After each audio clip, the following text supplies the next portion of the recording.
హరి ఓం.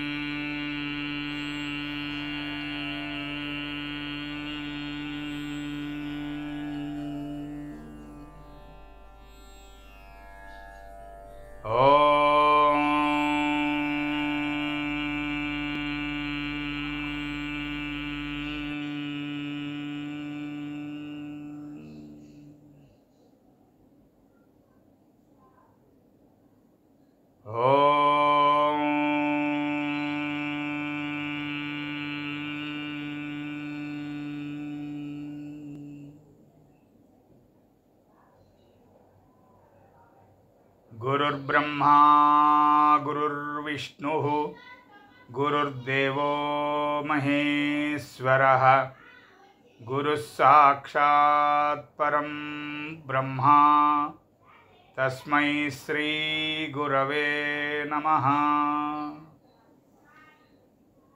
మూర్తిత్వే పరికల్పితస్య శిభృతో వర్త్మా పునర్జన్మనాం ఆత్మేత్యాత్మవిదాం క్రతుశ్చ యజతాం భర్తామరజ్యోతిషాం లోకానాం ప్రళయోద్భవస్థితి విభుశ్చానేకధాయ శ్రుతౌ వాచం నః సదదాత్వనేకకిరణః త్రైలోక్యదీపో రవిః యక్కిరాలకులాంబోధివిధుమానందరూపిణం అనంతార్యతనూజాతం కృష్ణం వందే జగద్గురుం.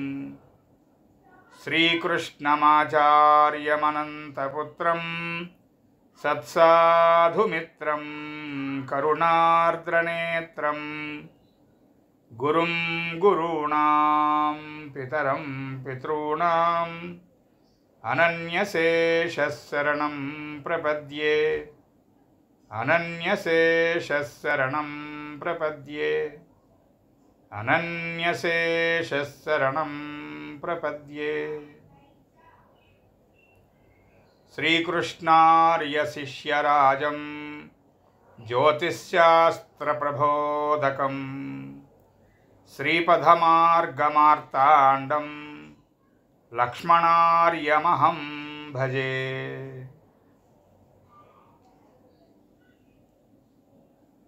జ్యోతిర్వేదనిధి నుండి అందరికీ నమస్కరించి మన తరగతి ఇవాళ ద్వితీయమున కుజుడు. కిందటిసారి లగ్నంలో కుజుడు ఉంటుండగా జన్మించినటువంటి వాళ్ళ యొక్క వివరాలు చూసాం. ఆ స్వరూప స్వభావాలు కొంత అధ్యయనం చేశామండి. ఇప్పుడు ద్వితీయంలో కుజుడు యొక్క లక్షణాలు యథాశక్తిగా చూస్తాం. చెప్పుకున్నాం మనం ఒక్కొక్క గ్రహానికి సంబంధించినటువంటి ఒక్కొక్క గ్రహము మన ఎడల ప్రసాదించేటువంటి లక్షణము, గ్రహ ప్రజ్ఞ మన యందు పనిచేసేటువంటి లక్షణములు ప్రధానముగా ఒక్కొక్క గ్రహమునకు ఒక్కొక్క లక్షణము చొప్పున. రవికి అహంకారము లేక ఆత్మసంకల్ప శక్తి, చంద్రుడికి మనస్సు లేక గ్రహణ శక్తి. ఇలా ఒక్కొక్క గ్రహానికి సంబంధించినటువంటి ఒక్కొక్క లక్షణాన్ని చెప్పుకున్నాం. ఆ లక్షణాలు దేనికి దానికి బాగా గుర్తున్నప్పుడే మనకి ఈ భావశీలాధ్యాయము, రాశిశీలాధ్యాయము అనేటువంటివి గట్టిగా అవగాహనకు వస్తాయి. అందులో భాగంగా జీవికి శక్తినిచ్చేటువంటి లేదా జీవి నుంచి వివిధ రకములైనటువంటి శక్తులు బహిర్గతం చేసేటువంటి గ్రహముగా కుజుడిని చెప్తాం. ఆ కుజుడు ఒక్కొక్క భావంలో ఉన్నప్పుడు ఒక్కొక్క రకమైనటువంటి శక్తికి సంబంధించినటువంటి లక్షణాలు ఎమిట్ అవుతాయి. అందులో ద్వితీయానికి సంబంధించినటువంటి కుజ లక్షణాలు ఏమంటున్నారంటే, తన సామర్థ్యము పరసామర్థ్యము, అంటే పరుల యొక్క సామర్థ్యము చేత ధనము సంపాదించుకునేటువంటి వాళ్ళ శాఖ వేరు, స్వసామర్థ్యముచే ధన సంపాదన చేసేటువంటి వాళ్ళ శాఖ వేరు. ఈ ద్వితీయంలో కుజుడు సొంతంగా డబ్బులు సంపాదించుకునేటువంటి ఎబిలిటీని ఇస్తాడు. అంటే వాళ్ళ తండ్రి గారు వ్యాపారమో వ్యవసాయమో ఉన్నది కదా అనే ఉద్దేశంతో ఈ పిల్లవాడిని సదరు ఆ వ్యవహారానికి సంబంధించి ఆ వ్యవహారంలో పెంచితే కూడా ఆయన్ని అనుసరించి అదే పనిని అనుకరించి ధనం సంపాదించుకోవడం కాకుండా ఇతగాడు వేరే సొంతంగా ఆలోచించి వేరే వ్యాపారము లేదా ఉద్యోగము లేదా వ్యవసాయము అనేటువంటివి ఇతడు సొంతంగా చేసుకొని ధన సంపాదన చేస్తాడు ద్వితీయ కుజుడు ఉన్నటువంటి వారు. అయితే మరి సొంతంగా సంపాదించుకునేటువంటి అవకాశం ఉంది అన్నప్పుడు కాస్త ఆ మాత్రం ఈ మాత్రం విద్యావంతుడు అవుతాడేమో అని అనిపిస్తుంది. కానీ ద్వితీయ కుజుడికి చదువు తక్కువ. అంటే ఈ అకాడమిక్ క్వాలిఫికేషన్ అనేటువంటిది మిగతా కారణాలు కూడా కూడి వస్తే తప్ప సాధారణంగా ద్వితీయంలో కుజుడు విద్యల్లో రాణించకపోవచ్చు అన్నారు. అలా అని ఖచ్చితంగా ద్వితీయ కుజుడు ఉన్నటువంటి వాళ్ళందరికీ చదువు అబ్బదు అని మనం ఎప్పుడూ అర్థం చేసుకోకూడదు. ఇక్కడ మనం మళ్ళీ చెప్పుకోవాల్సినటువంటి ప్రధానమైనటువంటి విషయం ఏంటంటే అస్ట్రాలజీలో ఇది సూచన. మనకి అన్నీ కూడా జ్యోతిష్ శాస్త్రం మొత్తం మీద ఉన్నటువంటి సూత్రావళి సూచన. మరి సూచనే కదా, జరిగితే జరగచ్చు లేకపోతే లేకపోవచ్చు కదా అని అనిపించకూడదు. మనకి అలా ఆలోచించకూడదు. ఎంచేత జరిగితే జరగచ్చు లేకపోతే లేకపోవచ్చు అనేటువంటి స్థితిలో ఉన్న సూచనలు కాదవి. మన ప్రయత్నం వలన మన ప్రయత్నంలో గట్టితనం అనేటువంటిది లేకపోతే ఖచ్చితంగా అక్కడ సూచన ప్రెసిపిటేట్ అవుతుంది. మన ప్రయత్నం కనుక సదరు సూచనకి సంబంధించినటువంటి దుర్లక్షణాన్ని అవయోగాన్ని మనం స్వశక్తి చేత దాన్ని న్యూట్రల్ చేసుకోవచ్చు. అలాంటి అవకాశం ఖచ్చితంగా ఉంది. అందుకోసమే అసలు జ్యోతిష్ శాస్త్రం అయ్యేది అవ్వక మానదు, కర్మని ఎవరైనా అనుభవించక తప్పక మానదు, ఇలాంటి మెట్టవేదాంతం స్టేట్మెంట్స్ చాలామంది పెద్దలు చాలామంది పండితులు సోషల్ మీడియాలో కూడా ఇచ్చేస్తారు. దానికి సంబంధించినటువంటి వాళ్ళకి సరిగ్గా అర్థం అవగాహన కానటువంటి శ్లోకాలను ఉటంకించుస్తూ ఉంటారు. అవన్నీ మనకు అనవసరం, పక్కకి పెడదాం.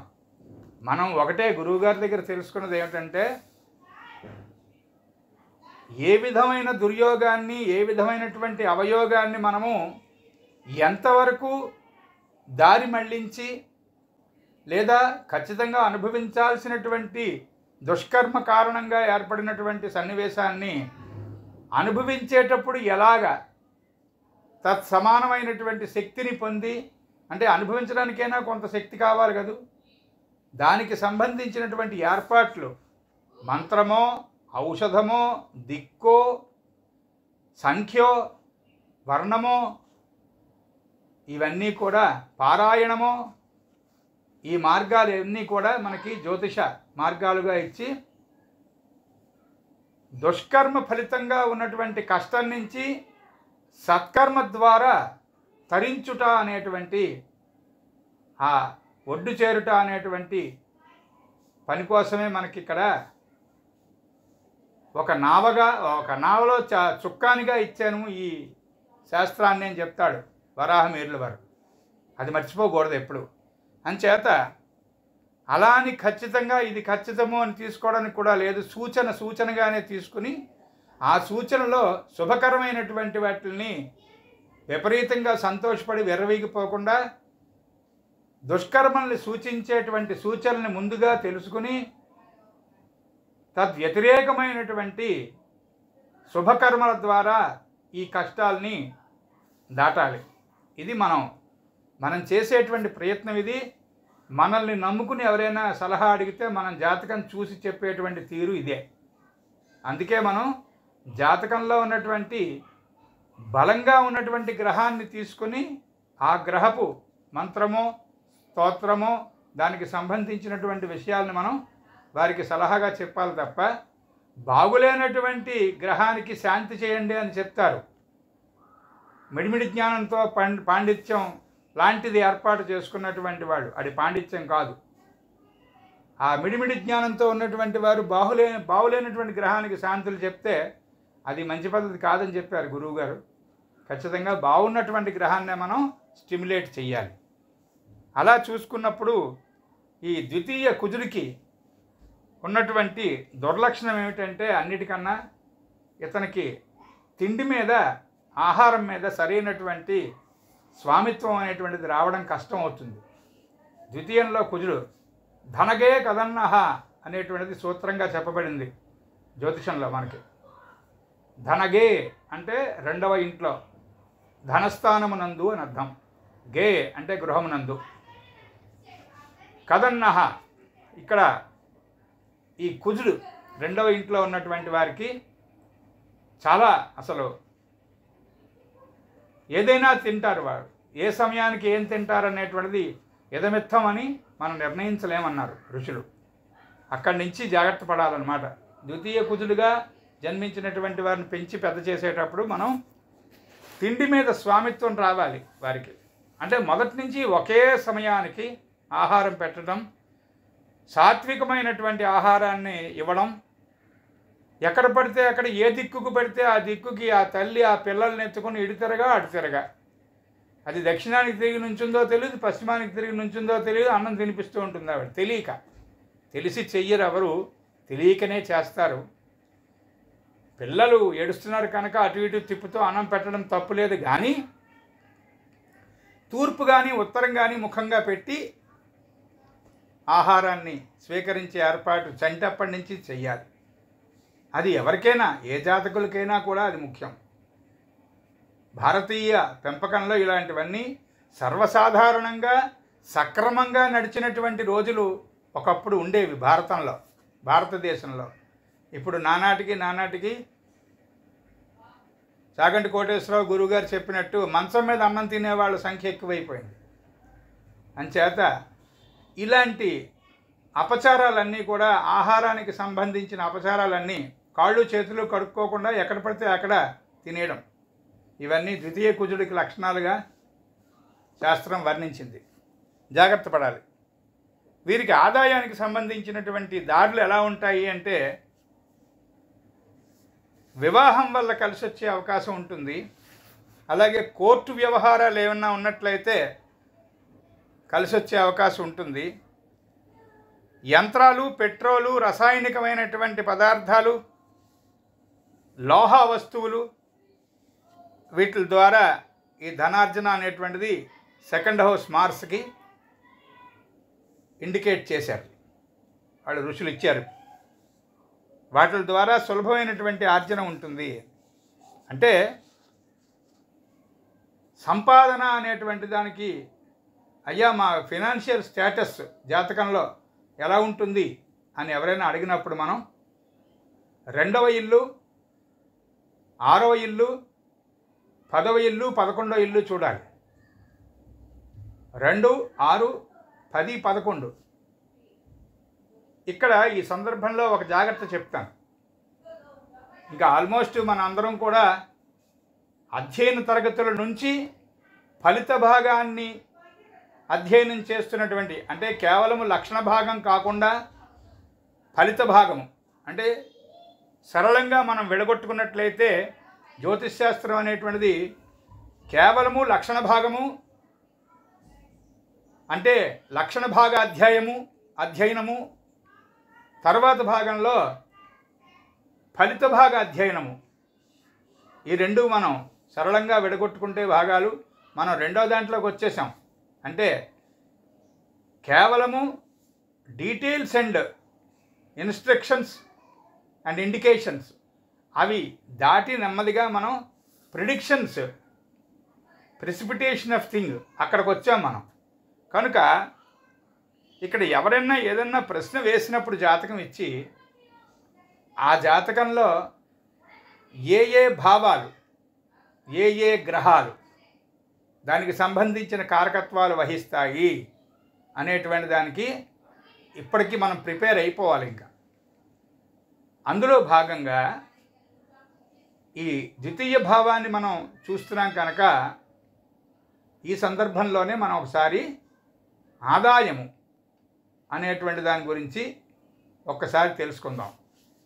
ద్వితీయంలో ధన ఆదాయానికి సంబంధించినటువంటి మార్గాలు, అంటే ఏ మార్గాల్లో ధన సముపార్జన చేస్తాడు ఈ వ్యక్తి, ఈమె లేక ఇతడు, ఇది తెలుస్తుంది మనకి ద్వితీయం నుంచి.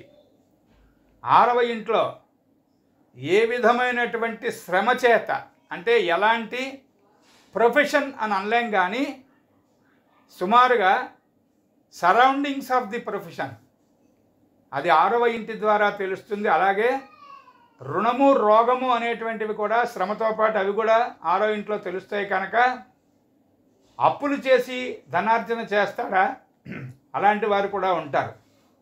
సాధారణంగా ఇప్పుడు రోజుల్లో ఈ కలియుగ ప్రభావంలో చూసినట్లయితే బయటికి మిలీనియర్స్, బిలీనియర్స్, ట్రిలీనియర్స్, ఇంక తర్వాత పదం ఏమిటుందో నాకు తెలియదు. మరి ట్రిలీనియర్ తర్వాత ఇంకేమిటుందో ఉంటుంది. అలాంటి వాళ్ళ జాతకాలు కొంచెం జాగ్రత్తగా వాళ్ళ అకౌంట్స్ చెక్ చేసినట్లయితే చాలామంది 175 మంది అప్పు 98 రూపాయలు, ఆస్తి 2 రూపాయలు, మొత్తం 100 రూపాయలు చూపిస్తాం. అలాంటి వాళ్ళే ఎక్కువ ఉంటారు. అవన్నీ కూడా 6వ ఇంటి నుంచి తెలిసిపోతాయి ఆ రహస్యాలన్నీ.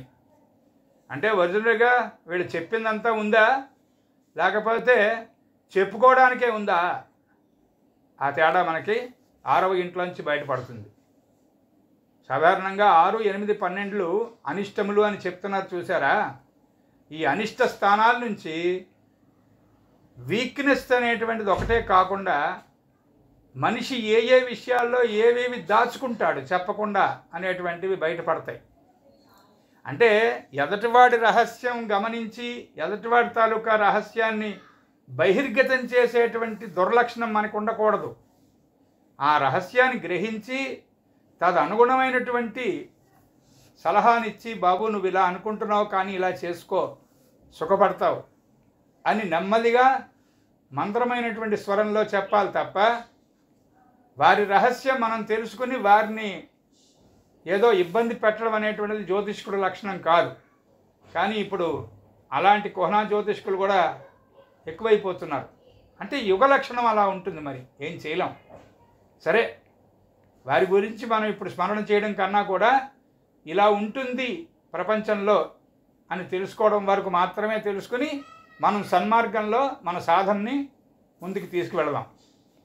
ఇక 6వ ఇంటి కథ అయిన తర్వాత ఈ ఆర్జన అనేటువంటిది, అంటే మనం ధనము కావచ్చు, ఇంకొకటి కావచ్చు, అది స్థిర సంపాదనమా, అంటే స్థిరాస్త చరాస్త అనేటువంటిది మొత్తం మీద 2, 6, 10, 11 ఇళ్ల నుంచి చూడాలి జాతకంలో. 10వ ఇంట్లో ఖచ్చితంగా ప్రొఫెషన్ తెలుస్తుంది. అంటే ఏ వింగ్లో పనిచేస్తాడు, ఈమె ఏ విభాగంలో ఉద్యోగం చేస్తుంది, ఏ విభాగానికి సంబంధించినటువంటి వ్యాపారం చేస్తుంది, లేక ఏ విభాగానికి సంబంధించినటువంటి వ్యవసాయం ద్వారా ధనం ఆదాయం వస్తుంది వీళ్ళకి. అంటే రోజు ఉదయం నుంచి సాయంత్రం వరకు, ఉదయం నుంచి మధ్యాహ్నం వరకు, మధ్యాహ్నం నుంచి రాత్రి వరకు, పోనీ రాత్రి నుంచి రేపొద్దున వరకు ఆ షిఫ్ట్ సిస్టంలో కర్మాజీవము, ఏ కర్మ ద్వారా ఆదాయం వస్తుంది అనేటువంటిది 10వ భావంలో తెలుస్తుంది. అలాగే ఆ జాతకులకి సంబంధించినటువంటి మాట చెల్లుబడి అయ్యేటువంటి తీరు, అంటే ఎవరికన్నా ఏదన్నా సలహా ఇవ్వచ్చు వీళ్ళు, లేదా సబార్డినేట్స్ని ఇలా కాదు ఇలా చెయ్యండి అని చెప్పచ్చు. ఎవరినైనా మాకు ఈ సహాయం చెయ్యండి, మాకు ఈ అప్రూవల్ తెచ్చిపెట్టండి అనేటువంటి విధంలో ఎవరినైనా రిక్వెస్ట్ చేయొచ్చు. ఏది ఏమైనా సమాజంలో, ఇంట్లో కానీ సమాజంలో కానీ మన మాట చెల్లుబడి అయ్యేటువంటి తీరు తెన్ను అనేటువంటివి మన 10వ ఇంటి నుంచి 11వ ఇంటి నుంచి బయటపడతాయి. ఎంత చెప్పినా వినరండి, ఆయన చాలా మంచివాడే ఆ మాస్టారు, ఆయన సబ్జెక్ట్లో చాలా ఎక్స్పర్ట్ అండి, కానీ ఆయన చెప్పింది వాళ్ళ స్కూల్లోనో కాలేజీలోనో ఎవరు వినరండి ఆయన్ని అంటారు చూసారా, ఆవిడని ఎవరు పట్టించుకోరండి ఆవిడ ఎంత చెప్పినా. అంటే వాళ్ళకి 10వ ఇల్లు 11వ ఇల్లు బాగా ఇబ్బందితో కూడి ఉన్నాయి జాతకంలోనూ అని అర్థం. అలా 11వ ఇంట్లో ఏమిటి, ఎవరెవరితో కలిసి అసోసియేట్ అయ్యి ఉంటారు ఈ జాతకులు. Hopes and aspirations of the native అన్నారు వాటిని, 11th హౌస్ని. వీళ్ళ ఆశలు ఆశయములు అనేటువంటివి ఎలా ఉంటాయి, ఎలాంటి విధములైనటువంటి మనుషుల చేత ఆ అసోసియేషన్స్ చేత వీళ్ళు కలిసి ఉంటారు, ముందుకెళ్తూ ఉంటారు అనేటువంటిది. ఏకాదశ స్థానము, ఏకాదశి అధిపతి బాగా ఇబ్బందిగా బాగా విసుగ్గా ఉన్నట్లయితే నో ఫ్రెండ్స్. కొంతమందికి అసలు స్నేహితులే ఉండరు. అక్కడక్కడ మనకి చాలా రేరుగా తారసపడుతూ ఉంటారు అలాంటి జీవులు. నాకెవరు ఫ్రెండ్స్ లేరండి, నా మానాన్ని నేను ఏదో చదువుకుని పెరిగి పెద్ద అయ్యి ఉద్యోగం తెచ్చుకున్నాను, ఉద్యోగం చేసుకుంటాను, ఈవెన్ ఆఫీసులో కూడా నేను ఎవరిని పట్టించుకోనండి, నా పని ఏదో నేను చేసుకుని వచ్చేస్తానండి ఇంటికి అంటే అలాంటి వాళ్ళ ఏకాదశ స్థానము బాగా బిగించబడి ఉన్నది, బాగా బంధించబడి ఉన్నది అని అర్థం. అంచేత ఊరికే ఏ విషయానికి ఏ విధమైనటువంటి భావాలు మనం చెక్ చేయాలి అనేటువంటి విభాగం నేను చెప్పాను, గుర్తుపెట్టి ఉంచుకోండి. ఇలా ఒక్కొక్క విభాగానికి 3 తప్పితే 4 ఇళ్ళు, 3 ఇళ్ళు లేదా ఖచ్చితంగా 4 ఇళ్ళు చొప్పున భావాల్లో చెక్ చేసుకోవాలి. అప్పుడు మనం అనుకున్నటువంటి ఇష్టప్రశ్నకి సంబంధించినటువంటి భావకారకత్వం బయటపడుతుంది. దాంతోపాటు రాశి కారకత్వం, ఏ రాశులు ఏ విషయాలకి కారకత్వాలు వహిస్తాయి. సర్వార్థ చింతామణి చూస్తే బాగుంటుంది కారకత్వాల విషయంలో, ఫలదీపిక చూస్తే బాగుంటుంది. అలాగా కొన్ని గ్రంథాలు కారకత్వాల మీదే ఉన్నటువంటి గ్రంథాలు ఉంటాయి. అంటే వాళ్ళు కారకత్వాలు ఎక్స్పర్టైజ్ చేసి స్పెషలైజ్ చేసి మనకి ఎక్స్పర్టైజ్ అనేటువంటిది వాళ్ళు ప్రసాదం చేస్తారు ఆ గ్రంథాల నుంచి. అలా గ్రహకారకత్వము, రాశికారకత్వము, భావకారకత్వము అనేటువంటివి 3 క్షుణ్ణంగా పరిశీలిస్తే కానీ ఎదటివారు అడిగినటువంటి ప్రశ్నకి సమాధానం రాదు, మనం చెప్పా వీలు లేదు. ఇక్కడికి కారకత్వాల విభాగం అయిపోయిన తర్వాత మనం తీసుకోవాల్సినటువంటి ముఖ్యమైనటువంటి అంశం ఏమిటి అంటే దశలు. మనం సాయన సిద్ధాంతం మనం ప్రాక్టీస్ చేస్తున్నాం కాబట్టి సాయన గ్రహ దశలు అంటే వింశోత్తరి పద్ధతే చూస్తాము, కరెక్టే. ఆ వింశోత్తరి పద్ధతిలో రవిచంద్ర కుజరాహు గురుశని బుధకేతు శుక్ర అనేటువంటి క్రమంలోనే వెళతాం, కానీ క్యాల్కులేషన్ తేడా వస్తుంది చాంద్రమానానికి సౌరమానానికి, అది అందరికీ తెలుసు. అలా గ్రహదశలు చూడాలి. ఇంకొక అంశము ఈ కారకత్వాల తర్వాత దశలు అనేటువంటి అంశము తర్వాత ఒక విధంగా చెప్పాలంటే వీటికన్నా ముందే వర్గచక్రములు అనేటువంటివి రాశి, నవాంశ, త్రింశాంశ, ద్రేకాణము, ద్వాదశాంశ, హోర, ఈ షడ్వర్గాలు ఖచ్చితంగా చూడాలి. ఇన్ని రకాల చూసి మనం ప్రిడిక్షన్ని రెడీ చేసుకోవాలి. అందులో ప్రధానమైనటువంటి భాగంగా ఇప్పుడు ప్రస్తుతం మనం అధ్యయనం చేస్తున్నాం.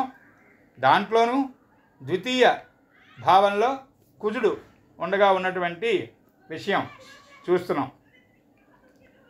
ఈయన సొంతంగా అర్జన చేస్తాడు, సొంత నిర్ణయం మీద ధన సంపాదన చేసుకుంటాడు, బాగానే సంపాదించుకోగలడు చదువు లేకపోయినా అని చెబుతూ ఈ గొప్ప కోసం విపరీతమైనటువంటి ధన వ్యయం చేసేటువంటి వారు ఉంటారు చూసారా, భేషజం అంటే అక్కర్లేనటువంటి అరిస్టోక్రసీ. వీరికి ఇంట్లో తినడానికి తిండి లేదు, ఏదో 2-3 రోజులకు ఒకసారి కొంచెం బియ్యం జావ కాచుకుని తాగుతూ ఉంటారు. ఎవరో స్నేహితులో ఎవరో చుట్టాలో వస్తే ఇంట్లో ఉన్న వస్తువు ఏదో అమ్మో తాకట్టు పెట్టో ఇంకోదో చేసి మొత్తానికి అక్కర్లేనంత లెవెల్లో సామగ్రి తీసుకొచ్చి వారికి రకరకములైనటువంటి పానీయములు, తిను పదార్థములు ఇవన్నీ ఏర్పాటు చేస్తూ ఉంటారు. అంటే భేషజం అనేటువంటిది అక్కర్లేనటువంటి ఆ గొప్ప కోసం పోవడం అనేటువంటిది ద్వితీయ కుజుడిలో ఒక లక్షణంగా చెప్పబడింది. దానివల్ల ఏమవుతుంది? అప్పుల పాలైపోతారు. అలాగే ఈ కన్యా రాశి వాళ్ళకి, రాశి కారకత్వాల్లో కన్యా రాశి వాళ్ళకి హయ్యెస్ట్ అప్పు చేసే లక్షణం ఉంటుందని మనం చెప్పుకున్నాం గతంలో. వాళ్ళకి తొందరగా అప్పులు పుడతాయని కూడా చెప్పుకున్నాం. అలాగా ద్వితీయ కుజుడికి కూడా అప్పులు తొందరగా పుడతాయి. మరి వారి వాక్కులో ఏముంటుందో తెలియదు కానీ, ఎందుకంటే ద్వితీయ భావము అనేటువంటిది మాట తీరు, ఒక్కొక్క భావము ఎన్ని రకాలైనటువంటి విషయాలను చెప్తుంది అనేటువంటిది చాలా గట్టిగా మనం అవగాహన చేసుకొని సిద్ధంగా ఉండాలి. ఎప్పుడన్నా మీకు వీలై కుదిరితే చక్కగా మన పొట్టి శ్రీరాములు తెలుగు విశ్వవిద్యాలయం హైదరాబాదు వారొక్కరే నాకు తెలిసి మన స్టేట్లో యూనివర్సిటీ లెవెల్లో జ్యోతిష్ శాస్త్రాన్ని బోధించడము, సర్టిఫికేషన్ అనేటువంటివి ఆ విద్యా విధానంలో ఉన్నాయని అనుకుంటున్నాను. ఇంకెక్కడైనా ఉన్నాయేమో నాకు తెలీదు. వీలైతే ఆ ప్రశ్న పత్రాలు సంపాదించండి. గడిచినటువంటి ఆ పరీక్షలు రాసినటువంటి వారిని అడిగితే, లేదా యూనివర్సిటీలో టెస్ట్ పేపర్స్ అని అడిగితే తెలుస్తాయి. దానివల్ల ఉపయోగం ఏంటంటే ఆ ప్రశ్నలు చక్కగా ఉంటాయి. అప్పుడు ఆ ప్రశ్నలు మనం పెట్టుకుని కూర్చున్నట్లయితే మనం దీనికి ఏ గ్రంథం చదువుకొని చూడాలి, దీని సమాధానము, దీనికి ఏ విధమైనటువంటి తీరులో మనకు సమాధానం వస్తుంది, మనం చదువుకోవాల్సి, అధ్యయనం చేయాల్సి ఉంటుంది అని మనం కనుక ప్రయత్నం చేస్తే మనకి గట్టితనం ఏర్పడుతుంది. ఆ ప్రశ్న పత్రాలు సంపాదించుకోండి.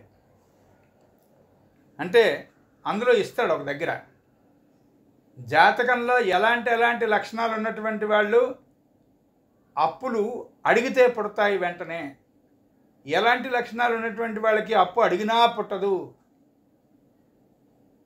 దానికి సింపుల్గా ఆన్సర్ రాయండి అంటాడు.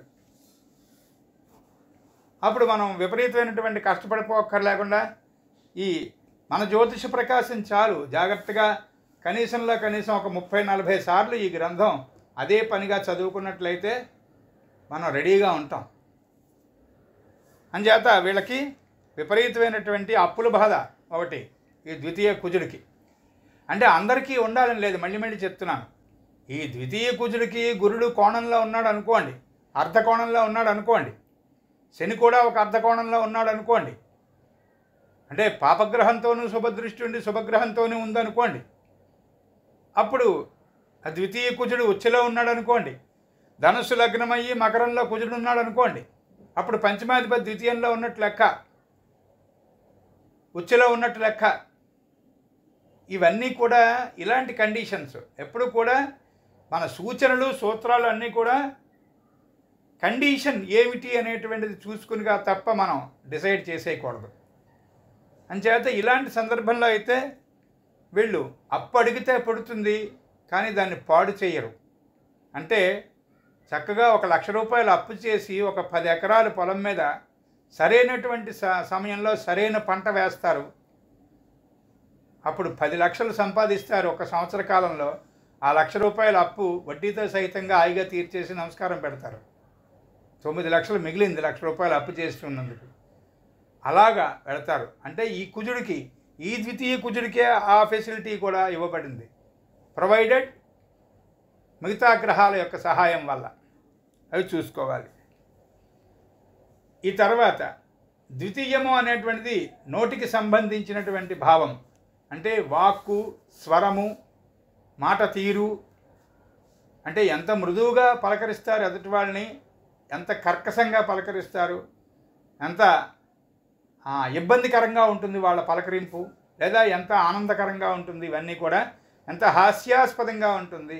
ఆ హాస్యం కూడా ఎదుటి వాళ్ళని సంతోషపెట్టే హాస్యం ఉంది, సర్కాస్టిక్గా ఉండేటువంటిది అది కూడా, అది అక్కర్లేనటువంటి వ్యంగ్యంగా ఉండేటువంటి వాళ్ళు ఉన్నారు. ఇవన్నీ కూడా సెకండ్ హౌస్లోంచే ఎమిట్ అవుతాయి. ఈ విషయాలన్నీ జాగ్రత్తగా అబ్జర్వ్ చేయాలి.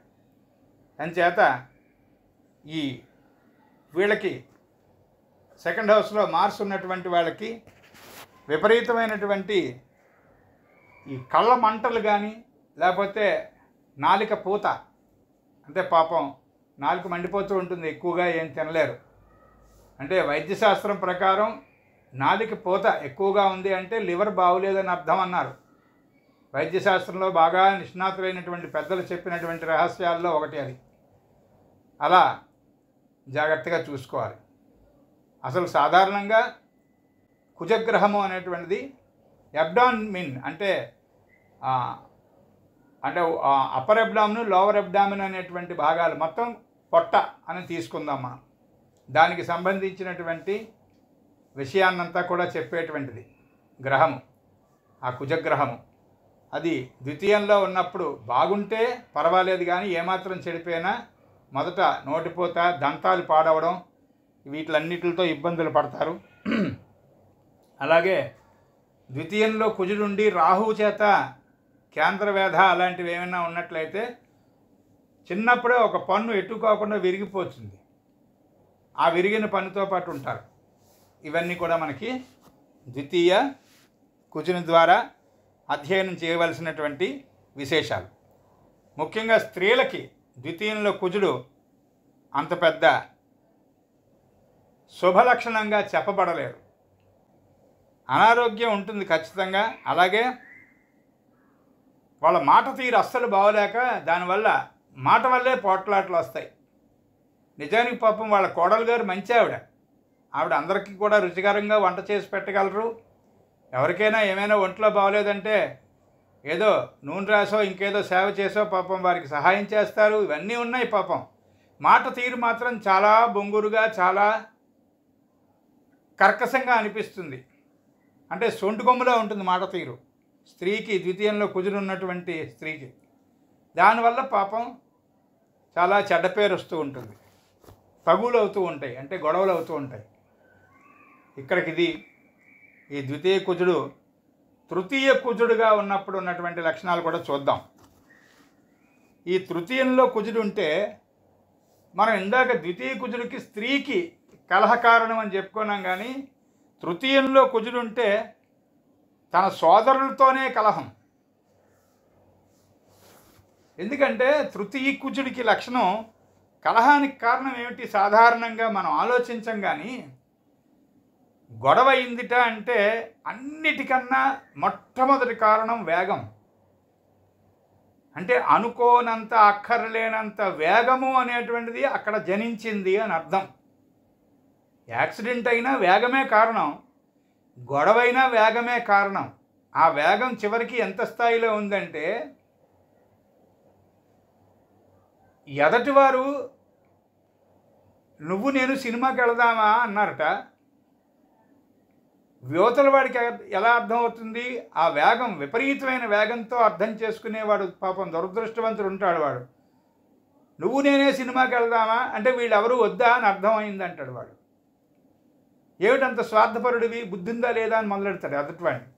పాపం వాడు మామూలుగా నువ్వు నేను సినిమాకి వెళదామా అన్నాడు. వాడు మాట తీరు బోధపడకపోవడం వల్ల, గురువుగారు చెప్పారు పతంజలి యోగ సూత్రాల్లో, మళ్ళీ మళ్ళీ వినండి, కేవలము మాట తీరు, రాత తీరు సరిగ్గా లేకపోవడం వల్ల జిల్లా జిల్లా, రాష్ట్రం రాష్ట్రం, దేశం దేశం, మనిషి మనిషి కుక్కల కన్నా హీనంగా కొట్టుకుంటున్నారు, యుద్ధాలు అవుతున్నాయి. ఇంతకు మించి కారణం ఏమీ లేదు అన్నారు. ఒకటి మాట తీరు ఒకటికి నచ్చక, ఒకటి రాత తీరు ఒకటికి నచ్చక, అంతే. ఆ నచ్చకపోవడానికి ఏమిటర్రా కారణం అంటే ఇంకేం లేదు, నేను ముందుకు ఉండాలి, నువ్వు వెనక్కు ఉండాలి అనేటువంటి దరిద్ర లక్షణం. ఇదంతా కుజుడి నుంచే వస్తుంది. అంటే రజోగుణము, తమోగుణము కూడా సత్వగుణంతో పాటు మంచివే, అవి అవసరమే. జీవికి ఒక శరీరం తయారవ్వాలంటే తమోగుణం నుంచి వచ్చేటువంటి అంగములు కొన్ని ఉంటాయి. గోళ్ళు, జుట్టు, ఇవన్నీ తమోగుణ కారణంగా వస్తాయి. కొంచెం శాస్త్రం లోతుగా చదివినప్పుడు తెలుస్తాయి ఇవి. రజోగుణం కారణంగా లోపల ఉన్నటువంటి రక్త ప్రసరణము మొదలైనటువంటి లింఫ్ అనేటువంటిది ప్రసరిస్తూ ఉంటుంది. చాలా ఇంపార్టెంట్ అది శరీరంలో. ఇవన్నీ కూడా రజోగుణం కారణంగా ప్రసరణలు, ఆలోచన తీరు, అవగాహన తీరు, ఇవన్నీ కూడా రజోగుణం కారణంగా ఉంటాయి. సత్వగుణం కారణంగా ఉండేటువంటివి ఉంటాయి, చక్కగా చూపు, వినికిడి, రుచి, ఇవన్నీ కూడా. అంచేత ఇందులో మళ్ళీ పెర్మిటేషన్స్ అండ్ కాంబినేషన్స్, త్రిగుణాల యొక్క పెర్మిటేషన్ అండ్ కాంబినేషన్ని ఒక నెంబర్కి సరిపెట్టలేదు ఇంతవరకు, ఎంత గొప్పవాడు కూడా. అది ఇన్ఫినిట్, అన్ని పెర్మిటేషన్స్ అండ్ కాంబినేషన్స్ ఉంటాయి ఇక్కడ. అంచేత ఇవన్నీ కూడా మనకి గ్రహాల ద్వారా తెలుస్తాయి. అందుకే రజోగుణాన్ని చెప్పేటువంటి గ్రహములు, సత్వగుణాన్ని చెప్పేటువంటి గ్రహములు, తమో గుణాన్ని చూపించేటువంటి గ్రహములుగా ఈ త్రిగుణానికి సంబంధించినటువంటి గ్రహ విభాగం కూడా చేశారు. మనకి క్లియర్గా బృహత్ పరాశర హోరలో ఉంటాయి. అవతారాలు, దశావతారాలు, ఒక్కొక్క అవతారము ఏ గ్రహ ప్రజ్ఞ కారణంగా అవతారము ఉద్భవం చెందింది అనేటువంటి విషయం. సృష్టి క్రమం గ్రహ కారణంగా ఎలా వస్తుంది అంటే సృష్టి వచ్చాక గ్రహం వచ్చింది కదా అని అనిపిస్తుంది మనకి, అమాయకమైన బుర్రకి. మరి ఆ తర్వాత సృష్టి ఈ కల్పం అయిపోయిన తర్వాత వచ్చే కల్పం తాలూకా విత్తనాలన్నీ ఈ కల్పంలోనే ఉన్నాయి కదా. ఇవన్నీ ఆలోచింపచేసేటువంటి విభాగం కేవలం జ్యోతిష్శాస్త్రం మాత్రమే. అందుకే జ్యోతిషం అనేటువంటిది వేదాంగాలలో కన్ను లాంటిది అన్నారు దాన్ని. జ్యోతిష్శాస్త్రపు అనుభవం లేకుండా, జ్యోతిష్శాస్త్రపు అధ్యయనం లేకుండా వేదము బోధపడదు. వేదము బోధపడిన నాడు, వేదము సక్రమంగా అర్థం కాని నాడు భాష్యాలేమీ బుర్రకెక్కవు, శాస్త్రాలేమీ సరిగ్గా అంతుపట్టవు. అప్పుడు అయితే మెట్టవేదాంతి అయిపోతాడు, లేదా అహంకార పురుషుడు అయిపోతాడు. అందుకనే ఖచ్చితంగా జ్యోతిష్శాస్త్రం నేర్చి తీరాలి. జ్యోతిష్శాస్త్ర డైమెన్షన్లో, ఎస్ట్రలాజికల్ డైమెన్షన్లో వేదాన్ని చూడగలగాలి. అది గురువుగారు చెప్పింది. ఆ భాగంలో మనం ఈ తృతీయ కుజుడు విపరీతమైనటువంటి వేగాన్ని ఇస్తాడు. అంటే క్లాసులో 40 మంది పిల్లలు ఉన్నట్టంటే ఈ తృతీయంలో కుజుడు ఉన్నటువంటి వాడికి పాఠం చెబుదాం అనుకున్న సమయంలోనే సగం ఎక్కేస్తుంది బుర్రలోకి. అంత ఫాస్ట్గా గ్రాస్ప్ చేసేస్తాడు. అందువలన దోషం ఏర్పడుతుంది. అంటే దాన్ని ఏమన్నారు, తృతీయాన్ని భావకారకత్వాల్లో ఏమన్నారు, షార్ట్ జర్నీస్, దగ్గరగా చేసేటువంటి ప్రయాణాలు, లఘు ప్రయాణములు, దీర్ఘ ప్రయాణములు కాకుండా లఘు ప్రయాణములు. పొద్దున బయలుదేరితే సాయంత్రానికి తిరిగి వెనక్కి వచ్చేటువంటి ప్రయాణాలన్నీ జాతకంలో తృతీయం నుంచి తెలుస్తాయి. అక్కడ కుజుడు ఉంటే ఏమైంది, విపరీతమైనటువంటి వేగంతో వెళ్ళిపోతూ ఉంటాడు. మామూలుగా ఒక 200-300 కిలోమీటర్లు వెళ్ళి రావడము అనేటువంటిది ఎవరికైనా కూడా ఒక 6 గంటలు పడితే ఇతగాడికి 2.5 గంటల్లో 3 గంటల్లో పూర్తి చేసుకొచ్చేస్తాడు వెనక్కి. ఆ స్పీడు విపరీతంగా ఉంటుంది. ఆ స్పీడ్ వల్ల ఏమవుతుంది, పొరపాటు జరుగుతుంది. తృతీయ కుజుడు ఎందుకు కళాకారణము అంటే ఇవన్నీ కారణం చెప్పారు. విపరీతమైనటువంటి వేగం వల్ల ఉత్తరమో ప్రత్యుత్తరమో లేకపోతే ఒక కోర్టు దస్తావేజో ఏదో రాస్తే ఆ డాక్యుమెంటేషన్లో ఖచ్చితంగా పొరపాటు రాస్తాడు. Hang him not save him అన్నట్టు ఎక్కడ కామా పెట్టాలో అక్కడ పెట్టకుండా hang him not comma save him అని రాయాలి. ఆ టెలిగ్రామ్ వాళ్ళ పాపం ఆ జడ్జి గారు ఏదో విషయం తెలిసి అయ్యయ్యో ఊరి తీయకండి, అతన్ని సేవ్ చేయండి అనే ఉద్దేశంతో ఇచ్చిన వాక్యం ఈ టెలక్స్ అదేదో టెలిగ్రామ్ అందుకున్నవాడు అది పొరపాటుగా నాలాంటి మిడిమిడి జ్ఞానంగాడు ఏం రాశాడు, hang him comma not save him అని ఇచ్చాడు, ఉరి తీశారు. ఒక కామ జీవితాన్ని అనవసరంగా చనిపోయేటట్టు చేసింది మనిషిని. అలాంటి స్పీడ్ ఉంటుంది ఈ తృతీయంలో ఉన్నటువంటి కుజుడికి. దాన్ని కంట్రోల్ చేసుకోవాలి. అంటే వేగము అనేటువంటిది అవసరమైనంత వరకు అది దివ్యగుణం. అలా చచ్చిపోయినట్టు ఒక గది 6 గంటలు తుడిచింది అనుకోండి ఇంట్లో ఆవిడ, ఎప్పటికయ్యా నా గదిలో కూర్చున్న వాళ్ళు పని చేసుకునే వాళ్ళ సంగతి. అలా అని ఒక గది 6 నిమిషాల్లో తుడిచేసింది అనుకోండి, ఒక 30 అడుగులు ఇంటూ 20 అడుగులు ఉన్నటువంటి పెద్ద హాలు ఒక 6 నిమిషాల లోపలే తుడిచి వెళ్ళిపోయిందంటే ఎక్కడ చెత్త అక్కడే ఉందని అర్థం. అంచేత రెండింటికి తేడా గమనించుకుని ఆ స్పీడ్ కంట్రోల్కి రావాలి. ఏం చెయ్యాలి అంటే అప్పుడు ఆ జాతకంలో ఉన్నటువంటి శుభలక్షణాలతో ఉన్నటువంటి గ్రహం ఏదైతే ఉందో దాన్ని స్టిమ్యులేట్ చేయాలి. చేస్తే హాయిగా ఆ స్పీడ్ కంట్రోల్ అవుతుంది, అన్వాంటెడ్ స్పీడు రెగ్యులేట్ అవుతుంది. ఆ రెగ్యులేషన్ వల్ల హాయిగా ముందుకు వెళుతుంది బండి. లేకపోతే ఏమవుతుంది, దస్తావేజ్ రాసినప్పుడల్లా చాలా గట్టి పొరపాట్లు జరిగిపోయి నష్టాలు, చాలా పెద్ద నష్టాలు అయిపోతూ ఉంటాయి. మాట్లాడడంలో ఆలోచన ఉండదు, రాయడంలో ఆలోచన ఉండదు. అంటే ఆలోచన అంటే ఆ వేగం తగ్గదు అని అర్థం. ఆ వేగం తగ్గించుకోవాలి. చాలా విపరీతమైనటువంటి సంఘర్షణ ఉంటుంది మనసులో ఎప్పుడూ కూడా. దీనివల్ల ఏమవుతుందంటే చెప్పాను కదా, ఎదుటివాడు చెప్పింది మనకి సరిగ్గా బోధపడకపోవడం వల్ల ఎడ్డవంటే తెడ్డవంటాడండి అన్నారు చూసారా, అలాంటి వాళ్ళు తృతీయంలో కుజుడు కనిపిస్తూ ఉంటారు మనకు. ఏం చెప్పినా సరే అడ్వర్స్గా అభిప్రాయం అలా కాదండి, వాళ్ళు ఏం చెప్పండి మనం వాళ్ళు ముందు కాదంటారు ఫస్ట్, తర్వాత మనం పోనీ ఎక్స్ప్లెయిన్ చేసినా కూడా మనస్ఫూర్తిగా అదే విషయం నేను ఇలా అనుకున్నాను అని చచ్చినా ఒప్పుకోరు, వాళ్ళ వెర్షన్లో వాళ్ళు వెళ్ళిపోతూ ఉంటారు.